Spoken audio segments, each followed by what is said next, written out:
Because it is the very important feast day of Mary, Help of Christians this Friday, I have been asked to say a little bit about the Gospel reading from Luke and the Annunciation and Mary's role within it. So, first of all, the story is that an angel comes into Mary's room and essentially tells her that God needs her to do him a favour, which is to bear the child, his son, who is part of his plan for human salvation. And Mary says yes.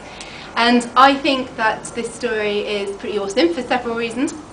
First of all is Mary's overall portrayal within this. There's a number of instances in the Gospel where grown men are asked to do things by God and are told that the Lord is with you, which is usually code for he wants you to do something.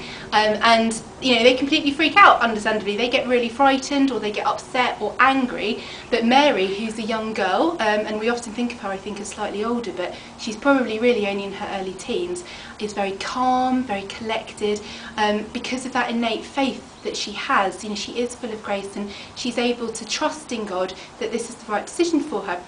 And she questions it, you know, she asks exactly how this is going to come about. It is a choice for her, but she accepts it. And I think that the fact that a young girl, if you like, is responsible for the salvation of all humankind is pretty amazing.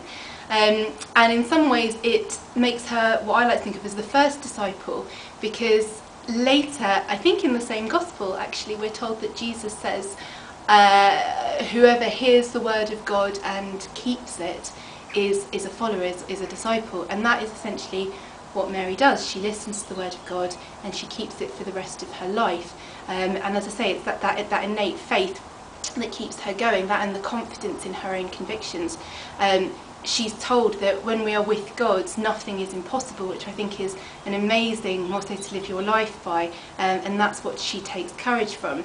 And I suppose overall, what the story gives to me is this idea that if somebody who is deserving of your trust as God is, comes to you in life and asks you to do something that is a bit scary, but ultimately is really exciting, you should do it, because you never know, you just might change the world.